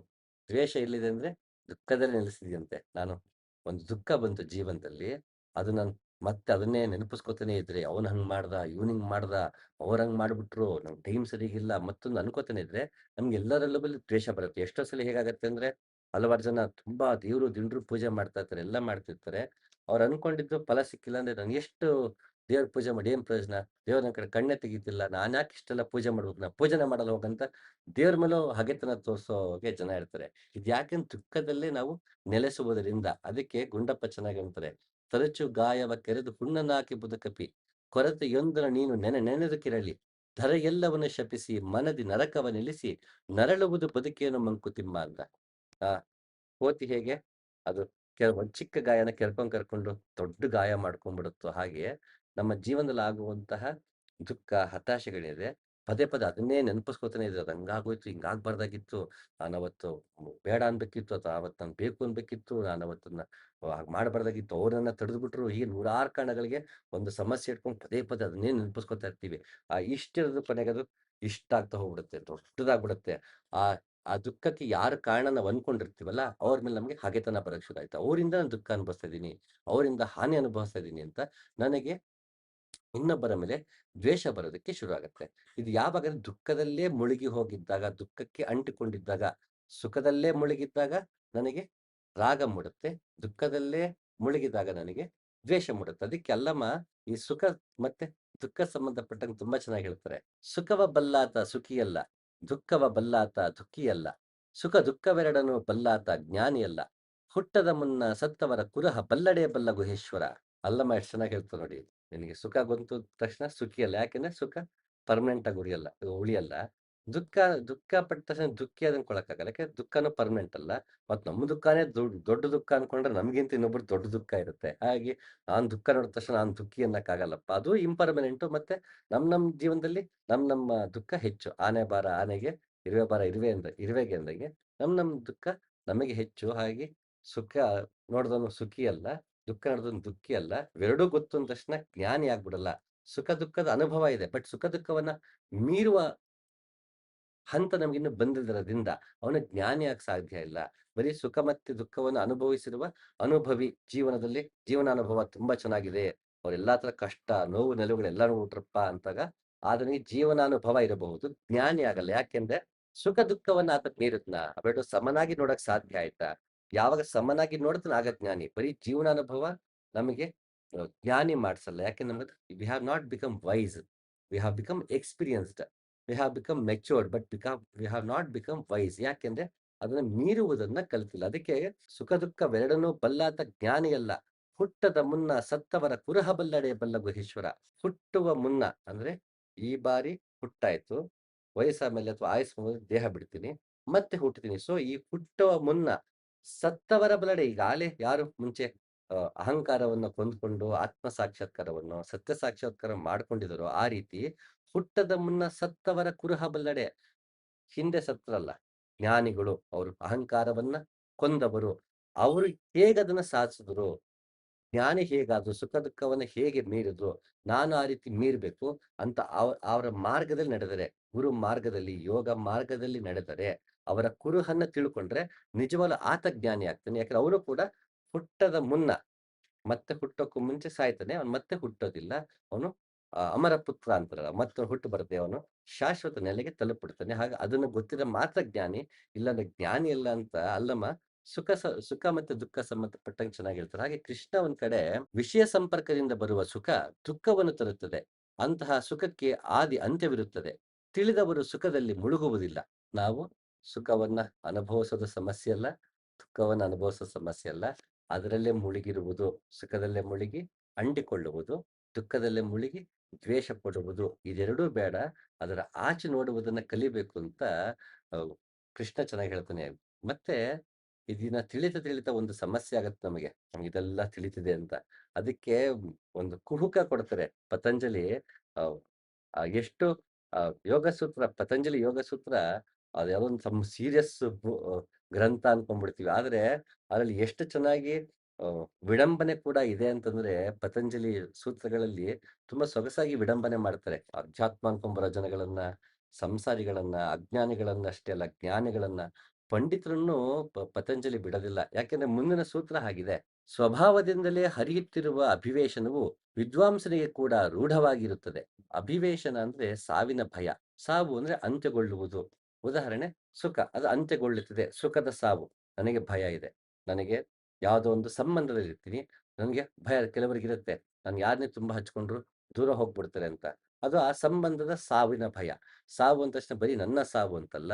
ಅದು ನನ್ನ ಜೊತೆಗಿರುವವರ ಸಾವು, ನನ್ನ ಹಿರಿಯರ ಸಾವು, ನನ್ನ ತುಂಬಾ ಪ್ರೀತಿ ಪಾತ್ರದ ಸಾವು, ಹಾಗೆ ವಿಷಯಗಳ ಸಾವು. ಸಾವು ಅಂದ್ರೆ ಅಂತ್ಯಗೊಳ್ಳುವುದು. ನಾನು ಯಾವುದೋ ಇಷ್ಟಪಟ್ಟು ತಗೊಂಡಿರ್ತೀನಿ. ಅದು ಅಂತ್ಯಗೊಳ್ಳುತ್ತೆ. ಒಂದು ದಿನ ಮುರಿದೋಗುತ್ತೆ, ಹಾಳಾಗುತ್ತೆ, ಕಳುವಾಗುತ್ತೆ. ಇವೆಲ್ಲ ನನ್ನ ಜೀವನದಲ್ಲಿ ಅಂತ್ಯಗೊಳ್ಳುತ್ತೆ. ಮತ್ತೆ ಇನ್ನೊಂದ್ಸಲಿ ಬರಲ್ಲ. ಈ ಆ ಭಯವನ್ನ ಅಭಿವೇಶನ ಅಂತ. ಇದು ಪಂಡಿತನಿಗೂ ಕಾಡದೇ ಇರಲ್ಲ ಅಂತ ಉ ಪತಂಜಲಿ ಹೇಳ್ತಾರೆ. ಅದಕ್ಕೆ ಕಬೀರ್ದಾಸ್ ಚೆನ್ನಾಗಿ ಹೇಳ್ತಾರೆ. ಅನಾಹತ ದಾಟಿ ಓಂಕಾರವ ಕೇಳಿ ಶೂನ್ಯವ ಹೊಂದಿಯೂ ಸಾಯುವರು. ರಾಮ ಸ್ನೇಹಿಗಳೆಂದು ಕಬೀರ ಮರಣವ ಗೆದ್ದು ನಿಲ್ಲುವರು. ಸಾಯುವ ಮನವಿರೆ ಒಮ್ಮೆಯೇ ಸಾಯಿ ತಿರುಗಿ ಹುಟ್ಟಿ ಬರದಂತೆ. ದಿನಕ್ಕೆ 1000 ಸಲ ಸತ್ತು ಹುಟ್ಟುವ ಸಾವಿಂದ ಸುಖವದು ಏನಂತೆ? ಆಗ್ಲೇ ಅಲ್ಲಮ್ಮ ಹೇಳ್ದಂಗೆ ಬರೀ ಸುಖ ದುಃಖ ಗೊತ್ತು ಅಂದ ತಕ್ಷಣ ಅವ್ನು ಜ್ಞಾನಿ ಆಗಲ್ಲ. ಆ, ಹುಟ್ಟುವ ಮುನ್ನ ಸತ್ತವರ ಕುರುಹು ಬಲ್ಲಡೆ ಅನ್ನಲ್ಲ. ಸೊ ಬರೀ ನನಗೆ ಶಾಸ್ತ್ರಗಳ ಅಧ್ಯಯನ ಇದೆ, ಒಂದಷ್ಟು ಗುರುವಾಣಿ ಕೇಳಿದೆ ಅಂದ ತಕ್ಷಣ ಪಂಡಿತ ಅನ್ಕೊಂಡ್ರೆ ಅವನಿಗೂ ಕೂಡ ಸಾವು ಕಾಡ್ತಾ ಇರುತ್ತೆ. ಹಾಗಾಗಿ ಇಲ್ಲಿ ಕಬೀರ್ದಾಸ್ ಹೇಳ್ತಾರೆ, ಎಂತ ಯೋಗಿ ಆಗಿರೋ ನೀನು ಸಾಯುತ್ತೆ, ನಿನಗೆ ಭಯ ಇತ್ತಾ, ನೀನು ವೇಸ್ಟು. ಸಾವಿನ ಭಯ ಎಲ್ಲವೂ ಕೊನೆಗೊಳ್ಳುತ್ತೆ ಅನ್ನುವ ಭಯದಿಂದ ಮೀರ್ಬೇಕು. ಯಾಕೆಂದ್ರೆ ಅಧ್ಯಾತ್ಮಕ್ಕೆ ಬರೋರು ಕೂಡ ಎಷ್ಟೋ ಜನಕ್ಕೆ ಸಾವಿನ ಭಯದಿಂದನೇ ಬರ್ತಾರೆ. ಅಯ್ಯೋ, ಓ ನಾನು ಸುತ್ತೋಗ್ಬಿಡ್ತೀನ ಅನ್ನೋ ಆತಂಕ ಇರುತ್ತೆ. ಅವಾಗ ಓಹ್! ಇದು ಸತ್ರೆ ಮತ್ತೆ ಹುಟ್ಟು ಬರಲ್ಲ. ಅವನ ಅಮರತ್ವ ಅವನು ಸದಾಕಾಲ ಶಾಶ್ವತವಾಗಿರ್ತಾನೆ ಅಂದಾಗ, ಅಯ್ಯೋ! ಹಾಗಾದ್ರೆ ನಾನು ಅಧ್ಯಾತ್ಮಕ್ಕೆ ಹೋಗ್ಬಿಟ್ರೆ ನಾನು ಸಾಯಲ್ಲ. ನಾನು ಶಾಶ್ವತವಾಗಿರ್ತೀನಿ ಅನ್ಕೊಂಡ್ ಬರ್ತಾರೆ. ಆದ್ರೆ ಆತ್ಮಕ್ಕೆ ಸಾವಿಲ್ಲ. ಅದು ಸದಾಕಾಲ ಇದ್ದೇ ಇರುತ್ತೆ. ಅದು ನಮ್ಗೆ ಗೊತ್ತಿಲ್ಲದೆ ಇರ್ಲಿ. ಯಾವತ್ತೂ ಶಾಶ್ವತವೇ ಆತ್ಮ ಅನ್ನೋದು ತಲೆಗೆ ಹೋಗದ ಕೆಲವರಿಗೆ ಯೋಗ ಮಾರ್ಗ ನಡೆದು ನಾನು ಮೋಕ್ಷ ಪಡೆದ್ಬಿಟ್ರೆ ನಾನು ಶಾಶ್ವತವಾಗಿ ನಾನು ಇರ್ತೀನಿ. ದೇಹದಲ್ಲಿ ಇರಲ್ಲ ಬಟ್ ಶಾಶ್ವತವಾಗಿ ಇರ್ತೀನಿ ಅಂತ. ಅದು ನೀವು ಮೋಕ್ಷ ಪಡೀದೇ ಇರ್ಲಿ. ಆತ್ಮಕ್ಕೆ ಹೇಗಿದ್ರು ಸಾವಿಲ್ಲ. ದೇಹ ಬದಲಾಯಿಸಿರುತ್ತೆ ಹೊರತು ಸಾವಿಲ್ಲದ್ರಿಂದ ಹೇಗಿದ್ರು ಪ್ರತಿಯೊಬ್ಬನು ಶಾಶ್ವತನೇ. ಆದ್ರೆ ಮತ್ತೆ ಹುಟ್ಟು ಬರದೇ ಇರೋಂತ ಶಾಶ್ವತ ನೆಲೆಗೆ ಹೋಗುವುದೇ ಹೊರತು ಆತ್ಮ ಮುಂಚೆ ಅಶಾಶ್ವತವಾಗಿತ್ತು. ಜ್ಞಾನೋದಯ ಆದ್ಮೇಲೆ ಶಾಶ್ವತವಾಗತ್ತೆ ಅಂತಲ್ಲ. ಹುಟ್ಟು ಸಾವು ಶಾಶ್ವತ ನೆಲೆ ಅಲ್ಲ.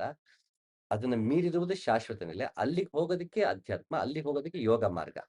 ಹಾಗೆ ಇನ್ನು ಕೆಲವರಿಗೆ ಅಧ್ಯಾತ್ಮದಲ್ಲಿದ್ದು ಭಯ ಏನಿರುತ್ತೆ ಅಂದ್ರೆ, ಅಯ್ಯೋ! ಈ ಜನ್ಮದಲ್ಲಿ ನಾನು ಮೋಕ್ಷ ಹುಡ್ಬೇಕು. ಸಾಯೋಕ್ಕೂ ಮುಂಚೆ ಮೋಕ್ಷ ಪಡ್ಕೊಂಡ್ಬಿಡ್ಬೇಕು. ಮುಂದಿನ ಜನ್ಮದಲ್ಲಿ ಏನಾಗುತ್ತೇನೋ? ನಾನ್ ನಾಯಿಯಾಗಿ ಹುಟ್ಬಿಟ್ರೆ, ನಾನು ಇನ್ನೇನೋ ಹುಟ್ಬಿಟ್ರೆ, ಮತ್ತೊಂದು ಜನ್ಮ ವೇಸ್ಟ್ ಆಗ್ಬಿಡುತ್ತೇನೋ. ಈ ಜನ್ಮದಲ್ಲೇ ಇದ್ ಮಾಡ್ಬೇಕು ಅಂತ ಅಧ್ಯಾತ್ಮದಲ್ಲಿ ಇದ್ರೂ ಕೂಡ ಸಾವಿನ ಭಯ ಇರುತ್ತೆ. ಯಾಕೆಂದ್ರೆ ಕೃಷ್ಣನ ಮಾತು ಮರ್ತೋಗಿರುತ್ತೆ. ಈ ಜನ್ಮದಲ್ಲಿ ಏನ್ ಸಾಧನೆ ಮಾಡಿರ್ತೀವಿ, ಅದು ಎಲ್ಲಿ ನಿಂತಿರುತ್ತೋ ಆಯುಸ್ಸು ಮುಗಿದಾಗ, ಮುಂದಿನ ಜನ್ಮದಲ್ಲಿ ಅದು ಹಾಗೆ ಆ ಸಂಸ್ಕಾರ ಮತ್ತೆ ಕಂಟಿನ್ಯೂ ಆಗತ್ತೆ. ನಿನ್ನ ಸಾಧನೆ ಒಂದು ಚೂರು ವೇಸ್ಟ್ ಆಗಲ್ಲ. ಮುಂದಿನ ಜನ್ಮದಲ್ಲಿ ಎಲ್ಲಿ ಸಾಧನೆ ನಿಂತಿತ್ತೋ, ಮುಂದಿನ ಜನ್ಮದಲ್ಲಿ ಅಲ್ಲಿನ ಸಾಧನೆ ಮುಂದುವರಿಯುತ್ತೆ ಅಂತ ಹೇಳೋದು ಮರ್ತ್ಬಿಡ್ತಾರೆ. ಅವ್ರು ಓ! ಈ ಜನ್ಮದಲ್ಲಿ ನಂಗೆ ಆಗ್ಬಿಡ್ಬೇಕು.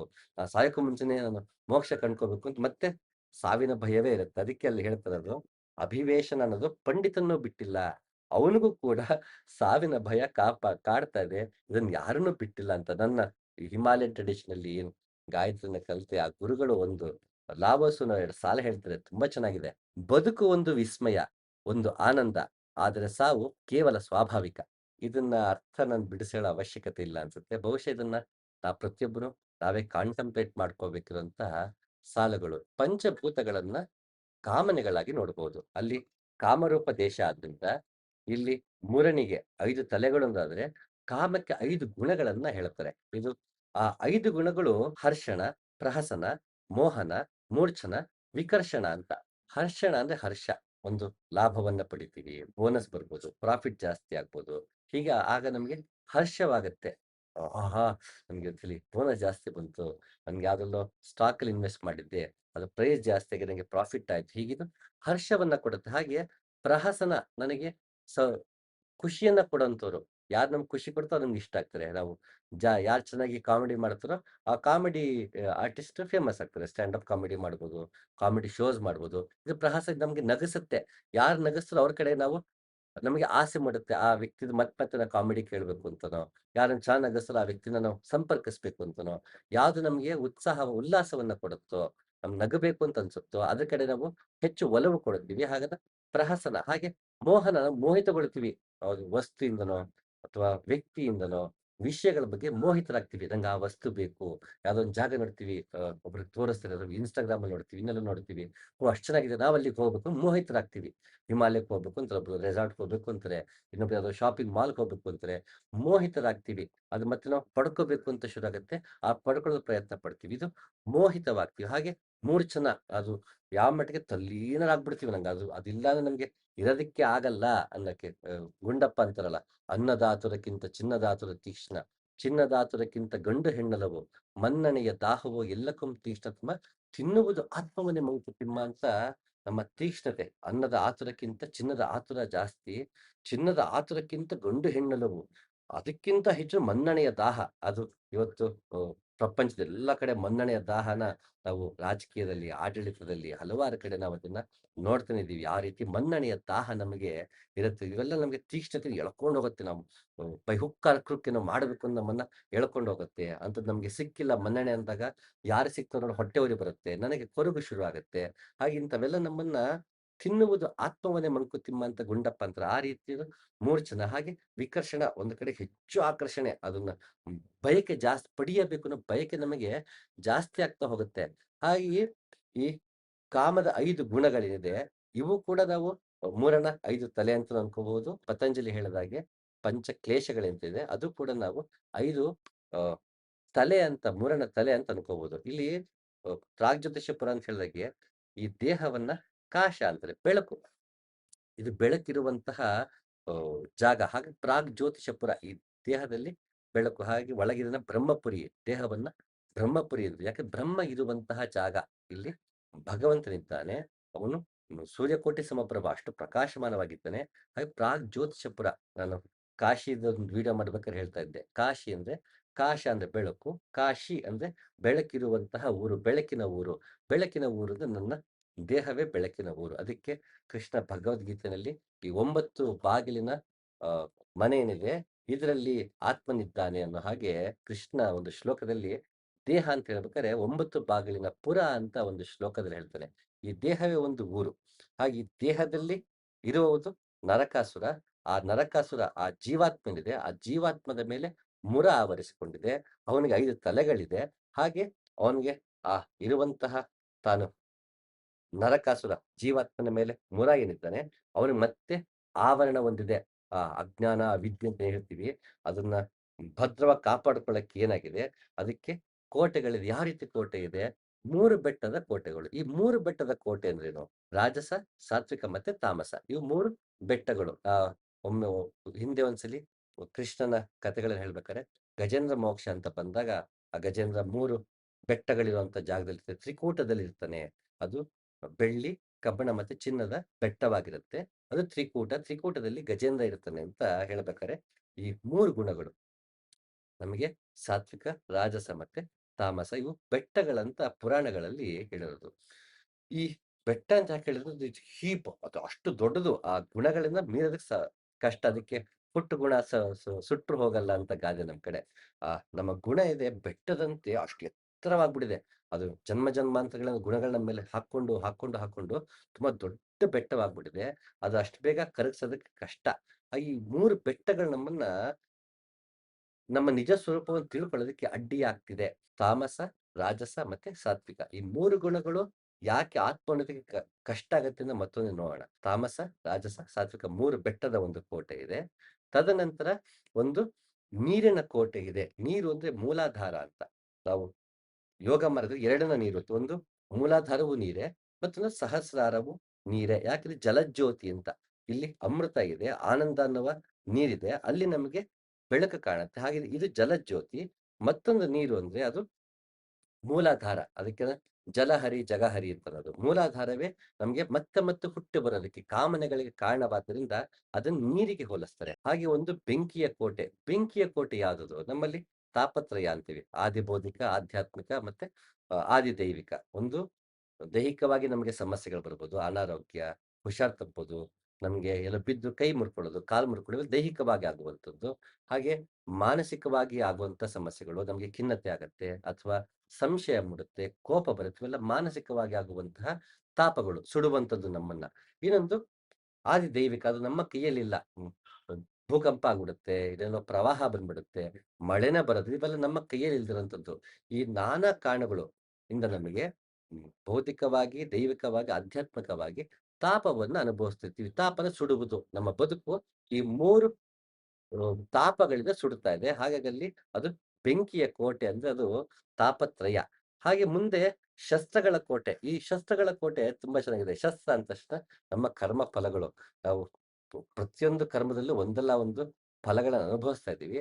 ಆ ಫಲಗಳನ್ನ ಅನುಭವಿಸಿದ್ರೆ ಮತ್ತೆ ಮುಳುಗ್ತಾ ಹೋಗ್ತೀವಿ. ಏನೋ ಒಂದು ಕರ್ಮ ಮಾಡ್ತೀವಿ, ಅದರಿಂದ ಫಲ ಮೂಡುತ್ತೆ. ಫಲ ಅನುಭವಿಸಕ್ಕೆ ಮತ್ತೆ ಅದರಲ್ಲೇ ಮುಳುಗಿರ್ತೀವಿ. ಹಾಗೆ ಇದು ನಮ್ಮನ್ನ ಹೊರಮುಖವಾಗಿಡುತ್ತೆ, ಒಳಮುಖಿ ಆಗೋದಕ್ಕೆ ಬಿಡೋದಿಲ್ಲ. ಮತ್ತೆ ಮತ್ತೆ ಹುಟ್ಟು ಬರ್ತೀರೋ ಪುನರಪಿ ಜನನಂ, ಪುನರಪಿ ಮರಣಂ, ಪುನರಪಿ ಜನನಿ ಜಠರೇ ಶಯನಂ ಅನ್ನಂಗೆ ನಾವು ಕರ್ಮಫಲ, ಫಲವನ್ನ ಅನುಭವಿಸು, ಮತ್ತೆ ಕರ್ಮ ಮಾಡು, ಫಲಗಳನ್ನ ಉಂಟು ಮಾಡ್ಕೊ, ಮತ್ತೆ ಅನುಭವಿಸು. ಹೊರಮುಖವಾಗಿ ಬದುಕ್ತಿರ್ತೀವಿ, ಒಳಮುಖ ಆಗೋದಿಲ್ಲ. ಹಾಗಾಗಿ ಇದು ಆ ಆ ಆ ಹಸ್ತಗಳಿಂದ ಭಗವಂತ ನಮ್ಮನ್ನ ಬರ್ದಿರೋ ಹಾಗೆ ಈ ಹಸ್ತಗಳನ್ನ ಬಿಡ್ತಾ ಇರ್ತೀವಿ ನಾವು. ಭಗವಂತ ಸದಾಕಾಲ ಕರುಣೆ ತೋರ್ಸಕ್ ರೆಡಿ ಇದಾನೆ. ಆದ್ರೆ ನಮ್ಮ ಕರ್ಮದ ಫಲ ಇದೆಯಲ್ಲ, ಅದು ಎಷ್ಟು ಶಸ್ತ್ರಗಳಂದ್ರೆ ಅದನ್ನ ಭಗವಂತನಿಗೆ ಬಿಟ್ಟು ಬಿಟ್ಟು ದೂರ ತಳ್ತಾ ಇದೀವಿ. ಭಗವಂತ ನಮ್ಮ ಹತ್ರಕ್ಕೆ ಬರೋದಕ್ಕೆ ಬಿಟ್ಟಿಲ್ಲ. ಹಾಗಿದು ಶಸ್ತ್ರಗಳು. ಹಾಗೆ ಮತ್ತೊಂದು ಕೋಟೆ ಅಂದ್ರೆ ಪಾಶವ್ಯೂಹ ಅಂತ. ಪಾಶ ಅಂದ್ರೆ ಅದು ನಾವು ಪಶುಗಳನ್ನು ಆ ಪ ಪಶು ಅಂತೀವಿ. ಪಶು ಅಂದ್ರೆ ಯಾವತ್ತ ಪಾಶಕ್ಕೆ ಸಿಲುಕಿಕೊಂಡಿರುವುದು. ಅದಕ್ಕೊಂದು ಕತ್ ಹಾಕಿರ್ತೀವಿ. ಪಾಶ ಹಾಕಿ ಹಸುಗೆ, ಕುರಿಗೆ ಇದಕ್ಕೆಲ್ಲ ಡೊಮೆಸ್ಟಿಕ್ ಅನಿಮಲ್ಸ್‌ಗೆ ನಾವು ಹಾಕಿರ್ತೀವಿ. ಅದನ್ನ ಪಾಶ ಅಂತ ಹೇಳ್ತೀವಿ. ಆ ಪಾಶ ಯಾರು ಕೇಳಿದ್ರೆ ಅವನು ಪಶುಪತಿ. ಹಾಗೆ ಈ ಪಾಶಗಳು ನಮ್ಮಲ್ಲಿದೆ. ಪಾಶಗಳು ಹೊರಗೆ, ಕೊಂಡಿಗಳು ನಮ್ಮೊಳಗೆ ಹೋವು. ವಾಸನ ಕ್ಷಯ ಮೋಕ್ಷ ಮಂಕುತಿಮ್ಮ ಅಂತ ಗುಂಡಪ್ಪ ಅಂತಾರೆ. ಈ ಪಾಶಗಳು ವ್ಯಾಮೋಹ, ನಾನು, ನಂದು ಅನ್ನುವಂತ ಪಾಶಗಳಿದೆ. ಈ ಪಾಶಗಳು ಭಗವಂತನ ತಳ್ತಾ ಇದ್ದಾನೆ. ಒಂದು ಪಾಶಗಳು ಸಿಕ್ಕಾಕೊಂಡು ಎಲ್ಲೆಲ್ಲೋ ಓಡಾಡ್ಕೊಂಡಿದ್ದೀನಿ. ಆ ಈ 5 ಕೋಟೆಗಳು ಭಗವಂತನ ಒಳಗ್ ಬರೋದಕ್ಕೆ ಬಿಡ್ತಿಲ್ಲ. ಇಂತಹ ಭದ್ರ ಕೋಟೆಯನ್ನ ಭಗವಂತ ಭೇದಿಸ್ಬೇಕು ಅಂದ್ರೆ ಗರುಡನ ಮೇಲೆ ಬರಬೇಕು. ಗರುಡ ಅಂದ್ರೆ ವೇಗವಾಗಿ ಬರ್ಬೇಕು. ಯಾವ್ದು ವೇಗವಾಗಿ ಬರುತ್ತೆ ಅಂದ್ರೆ ನಾವು ಯೋಗ ಮಾರ್ಗದಲ್ಲಿ ನಡೆಯುವಾಗ ಮೂಲಾಧಾರದಿಂದ ಸಹಸ್ರಾರದವರೆಗೂ ಸುಷುಮ್ನ ಏನಿದೆ ಅಲ್ಲಿ ವೇಗವಾಗಿ ಮೇಲೆ ಹೋಗುವಂಥದ್ದು. ನಾವು ಕೌಲ ಅಂತ ಒಂದು ಮಾರ್ಗ ಇದೆ. ಅದ್ರಲ್ಲಿ ಹೇಗೆ ಅಂದ್ರೆ ಮೂಲಾಧಾರದಿಂದ ಮೂಲಾಧಾರ, ಮಣಿಪುರ, ಸ್ವಾಧಿಷ್ಠಾನ ಅಂತ ಹಂತ ಹಂತವಾಗಿ ಹೋಗಲ್ಲ. ಮೂಲಾಧಾರದಲ್ಲೇ ಒಂದು ಬಂಧ ಬರುತ್ತೆ. ಅದನ್ನ ನಾವು ಅಭ್ಯಾಸ ಮಾಡಿದಾಗ ಮೂಲಾಧಾರದ ಹೊರಡೋ ಚೈತನ್ಯ ಡೈರೆಕ್ಟ್ ಸುಷುಮ್ನಾಗೆ ಹೋಗುತ್ತೆ. ಹೋಗಿ ಡೈರೆಕ್ಟ್ ಸಹಸ್ರಾರಕ್ಕೆ ತಲುಪುತ್ತೆ. ಅದನ್ನ ಕೌಲ ಅಂತ ಕರೀತಾರೆ. ಅಂದ್ರೆ ಅವರು ಮೂಲಾಧಾರದಲ್ಲೇ ಕೆಲಸ ಅವ್ರಿಗೆ. ಎಲ್ಲಾ ಅವ್ರ ಪ್ರಾಣಾಯಾಮ ಇರ್ಬೋದು, ಬಂಧಗಳಿರ್ಬೋದು, ಅದೆಲ್ಲವೂ ಮೂಲಾಧಾರಕ್ಕೇನೆ ಫೋಕಸ್ ಇರುತ್ತೆ. ಯಾಕೆಂದ್ರೆ ಮೂಲಾಧಾರದಿಂದ ಡೈರೆಕ್ಟ್ ಸಹಸ್ರಕ್ಕೆ ಹೋಗೋಣ. ಮಧ್ಯ ಚಕ್ರಗಳು ದಾಟ್ಕೊಂಡು ಹೋಗೋದೇ ಬೇಡ ಅಂತ. ಹಾಗೆ ಅದು ಶರವೇಗದಲ್ಲಿ ಹೋಗೋದಕ್ಕೆ ಸಾಧ್ಯ ಇರೋದು ಸುಷುಮ್ನ ನಾಡಿಯಲ್ಲಿ. ಆಗ ಗರುಡ ಅಂದ್ರೆ ಸುಷುಮ್ನ ನಾಡಿ ಅಂತ. ಆ ಸುಷುಮ್ನ ನಾಡಿಯ ಮೇಲೆ ಭಗವಂತ ಕೂತ್ಕೊಂಡು ಸತ್ಯಭಾಮೆ ಜೊತೆ ಬರ್ತಾನೆ. ಇಲ್ಲಿ ವಿಶೇಷ ನೋಡಿ. ಆ ಬೇರೆ ಯಾವರನ್ನು ಸಂಹಾರ ಮಾಡಕ್ಕೂ ಸತ್ಯಭಾಮೆಯನ್ನು ಕರ್ಕೊಂಡು ಹೋಗಿಲ್ಲ. ಈ ಕಥೆಯಲ್ಲಿ ಸತ್ಯಭಾಮೆ ಜೊತೆಗೆ ಬರ್ತಾರೆ. ಸತ್ಯಭಾಮೆ ಅಂದ್ರೆ ಸತ್ಯವನ್ನೇ ಪ್ರೀತಿಸುವವಳು, ಸತ್ಯವೇ ಸತ್ಯಭಾಮಿನ ಸತ್ಯವನ್ನ ಸತ್ಯದ ಜೊತೆಗಿರುವವಳು ಅನ್ನೋ ಅರ್ಥನೂ ಅನ್ಕೋಬಹುದು. ಭಗವಂತ ಸತ್ಯದ ಜೊತೆಗೆ ಅಂದ್ರೆ ಜ್ಞಾನದ ಜೊತೆಗೆ ಆತ ಶರವೇಗದ ಸುಷುಮ್ನ ನಾಡಿಯಲ್ಲಿ ಬಂದು ಆತ ಗದೆಗಿಂದ ಬೆಟ್ಟಗಳನ್ನ ಒಡೆದಾಕ್ತಾನೆ. ಗದೆ ಅಂದ್ರೆ ಮೇರುದಂಡ ಅಂತ ನಮ್ಮಲ್ಲಿ ಏನು ಹಿಂದೆಯಿಂದ ಮೇಲುಗೂ ಬಂದಿರುತ್ತೆ. ಅದು ಮೇರುದಂಡ. ಆ ಮೇರುದಂಡದಿಂದ 3 ಗುಣಗಳನ್ನು ನಾಶ ಮಾಡ್ತಾನೆ. ಹಾಗೆ ತನ್ನ ಚಕ್ರದಿಂದ ಕೋಟೆಗಳನ್ನ ಒಡೆದು ಹಾಕ್ತಾನೆ. ಈ ಚಕ್ರ ಅಂತ ಬಂದ ತಕ್ಷಣ ಏನಂತ ಕೇಳ್ಬೋದು. ಇದು ಸುದರ್ಶನ ಚಕ್ರ. ಅದು ಚಕ್ರ ಅಂದ್ರೆ ಕ್ರಮವಾಗಿ ಚಲಿಸುವಂತದ್ದು ಚಕ್ರ. ಸೊ ಕ್ರಮವಾಗಿ ಚಲಿಸುವಂತದ್ದು. ಇದು ಕ್ರಮವಾಗಿ ಚಲಿಸ್ತಾ ಇದೆ. ದಿನಕ್ಕೆ 21,600 ಸಲಿ ಕ್ರಮವಾಗಿ ಚಲಿಸ್ತಾನೆ ಇದೆ. ಇದನ್ನ ಸರಿಯಾಗಿ ಬಳಸ್ಕೊಂಡಾಗ ನನಗೆ ಇಲ್ಲಿ ಸುದರ್ಶನ, ಇಲ್ಲಿ ಬೆಳಕು ನನಗೆ ಕಾಣುತ್ತೆ. ಆಗ್ನಾದಲ್ಲಿ, ಸಹಸ್ರಾರದಲ್ಲಿ ಅನಾಹತ ಬೆಳಕು ಕಾಣುತ್ತೆ. ಆ ಬೆಳಕು ಕ್ರಮವಾಗಿ ಚಲಿಸುತ್ತಿರುತ್ತದೆ. ಒಳಗೆ ನಾವು ಯೋಗ ಮಾರ್ಗ ನಡೆದಾಗ ನಮ್ಗೇನ್ ಬೆಳಕು ಕಾಣುತ್ತೆ ಅದು ಕ್ರಮವಾಗಿ ಚಲಿಸುತ್ತಿದೆ. ಹಾಗೆ ಸುದರ್ಶನ ಅಂತಹ ಜ್ಞಾನವೆನ್ನುವ ಸುದರ್ಶನ ಚಕ್ರದಿಂದ ಆತ ಈ ಕೋಟೆಗಳನ್ನ ಒಡೆದು ಹಾಕ್ತಾನೆ. ನನ್ಗೆ ನಾನು ನಂದು ಅಂತಲೇ ಇಷ್ಟೊತ್ತೇನು ಯಾವ ರೀತಿ ಕೋಟೆಗಳು, ತಾಪತ್ರಯಗಳಂತ ನೋಡಿದ್ವಿ. ಅಂತ ಎಲ್ಲವನ್ನ ಜ್ಞಾನವೆನ್ನುವ ಚಕ್ರ ನಾಶ ಮಾಡುತ್ತೆ. ಆದ್ರೆ ಒಳಗೆ ಮುರ ಹಾಗೇ ಇರ್ತಾನೆ ಅವನು. ಅಜ್ಞಾನ, ಅಹಂಕಾರ ಏನಿದೆ ಅದು ಹಾಗೇ ಇರುತ್ತೆ. ಕೃಷ್ಣ ಪಾಂಚಜನ್ಯದಿಂದ ಆತ ಶ ಶಂಖನಾದ ಮಾಡ್ತಾನೆ. ಪಾಂಚಜನ್ಯ ಯಾಕಿರ್ಬೇಕು ಕೃಷ್ಣಂಗೆ? ಅದಕ್ಕೆ ಬೇರೆ ಯಾಕೆ ಹೆಸರಿಲ್ಲ? ಆಗ್ಲೇ ಗುಂಡಪ್ಪ ಕೇಳಿದಾಗೆ, ಯಾಕೆ ಪಂಚಕ? 6 ಯಾಕಿಲ್ಲ? 3 ಯಾಕಿಲ್ಲ? ಅಂತ ಗುಂಡಪ್ಪ ಕೇಳಿದಾಗೆ ಪಾಂಚಜನ್ಯ. ಪಾಂಚಜನ್ಯದ ಅರ್ಥ ಮಾಡ್ಕೋಬೇಕು. ಪಾಂಚಜನ್ಯ 5ರಿಂದ ಜನಿಸಿದ್ದು. ಈ 5 ಅಂದ್ರೆ ಪಂಚಪ್ರಾಣಗಳು. ಪ್ರಾಣ, ಅಪಾನ, ವ್ಯಾನ, ಉದಾನ, ಸಮಾನ. ಇದು ಪಂಚಪ್ರಾಣಗಳು. ಇದರಿಂದ ಜನಿಸಿದ್ದು ಓಂಕಾರ ಅಂತ ಯಾಕನ್ಬೇಕು? ಓಂಕಾರದ ಮತ್ತೊಂದು ಹೆಸರು ಪ್ರಣವ. ಪ್ರಾಣದಲ್ಲಿ ಯಾವುದು ಇದೆಯೋ ಅದು ಪ್ರಣವ ಅಂತ. ಈ ಪಂಚ ಪ್ರಾಣಗಳನ್ನ ನಾವು ಸರಿಯಾಗಿ ಬಳಸ್ಕೊಂಡಾಗ ಯೋಗ ಮಾರ್ಗದಲ್ಲಿ ನಮ್ಮಲ್ಲಿ ಓಂಕಾರ ಕೇಳಿಸುತ್ತೆ. ಯಾವಾಗ ಈ ಓಂಕಾರ ಕೇಳಿಸುತ್ತೆ ನನ್ನ ಒಳಗಿದು ಜಾಗೃತವಾಗುತ್ತೆ. ಓಹ್! ಇದು ಅಜ್ಞಾನ, ಇದು ಅಹಂಕಾರ, ಇವುಗಳನ್ನ ಮೀರಬೇಕು ಅಂತ ಮನೋಲಯ ಸ್ಥಿತಿಗೆ ಹೋಗೋದಕ್ಕೆ ಸಾಧ್ಯ. ಹಾಗಾಗಿ ಇದು ಪಾಂಚಜನ್ಯ. ಆ ಪಾಂಚಜನ್ಯ ನಾವು ಮೊಳಗಿದಾಗ ಒಳಗಿಂದ ಮುರ ಎದ್ದೇಳ್ತಾನೆ.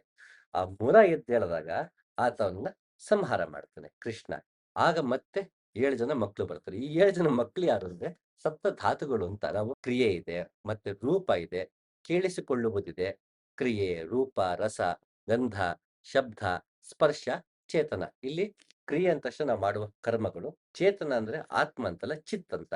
ಚಿತ್‌ನ ಚೇತನ ಅಂತ ಇಲ್ಲಿ ಬಳಸಲಾಗಿದೆ.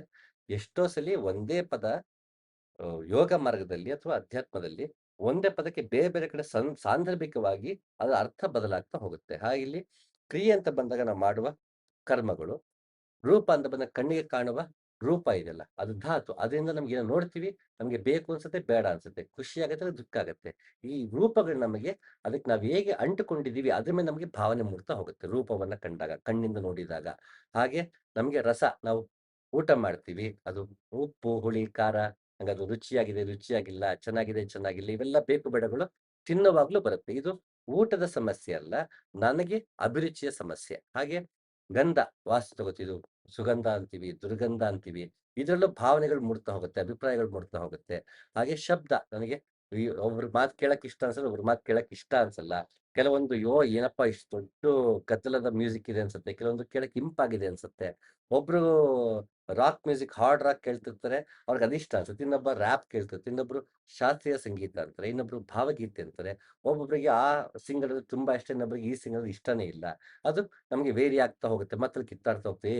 ನನ್ ಸಿಂಗರೇ ಗ್ರೇಟ್ ಸಿಂಗರ್ ಅಂತ. ಇಲ್ಲ, ನಮ್ ಸಿಂಗರೇ ಗ್ರೇಟ್ ಸಿಂಗರ್ ಅಂತ ಒಬ್ರು ಅಂತಾರೆ. ನಂಗೆ ಆ ಹಾಡು ಚೆನ್ನಾಗಿದೆ, ಆ ಹಾಡಲ್ಲಿ ಏನಪ್ಪ ಚೆನ್ನಾಗಿದೆ, ಟ್ಯೂನ್ ಸರಿಗಿಲ್ಲ, ಮತ್ತೊಂದು ಕಿತ್ತಾಡ್ತಿರ್ತೀವಿ.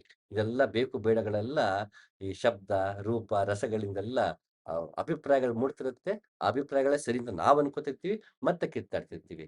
ಇದು ಈ 7 ಧಾತುಗಳು ಅಂತೇನಿದೆ, ಸ್ಪರ್ಶ, ಚೇತನ, ರಸ, ಗಂಧ, ಇವೆಲ್ಲ ಇದರಿಂದಾಗಿ ನಮ್ಮಲ್ಲಿ ಅಭಿಪ್ರಾಯಗಳು ಮೂಡುತ್ತೆ. ಇದನ್ನ ನಾವು ಹೇಗೆ ಸಂಪರ್ಕದಲ್ಲಿ ಇಟ್ಟುಕೊಂಡ್ವಿ ಇವೆಲ್ಲ ವಿಷಯಗಳು. ಇದಕ್ಕೆ ನಾವು ಹೇಗೆ ಸಂಪರ್ಕಿಸಿದ್ವಿ, ಯಾವ ರೀತಿ ಅಂಟುಕೊಂಡ್ವಿ, ಯಾವ ರೀತಿ ನಾವು ದೂರ ಆದ್ವಿ ಮೇಲೆ ರಾಗದ್ವೇಷಗಳು ಆಧಾರದ ಮೇಲೆ ಮತ್ತೆ ನಮ್ಮ ಕರ್ಮಗಳು, ಅದು ಮಾತಿಂದ ಕರ್ಮ ಇರ್ಬೋದು, ಮನಸ್ಸಿನ ಕರ್ಮ, ಯೋಚನೆ ಮಾಡುವ ಕರ್ಮ ಇರ್ಬೋದು, ಅಥವಾ ನನ್ನ ನನ್ನ ಆಡುವ ಕರ್ಮ ಇರ್ಬೋದು. ಇವೆಲ್ಲವೂ ಈ 7 ರಿಂದ ಸಿಗುವಂತಹ ವಿಷಯಗಳ ಆಧಾರದ ಮೇಲೆ ನಾನು ನನ್ನ ನಂದು ಅ, ರಾಜಸ ಗುಣನ, ತಾಮಸ ಗುಣನ, ಸಾತ್ವಿಕ ಗುಣನ ಅನ್ನೋ ಆಧಾರದ ಮೇಲೆ ಭಾವನೆಗಳು ಮೂಡುವುದು ಬದಲಾಗ್ತಾ ಹೋಗುತ್ತೆ.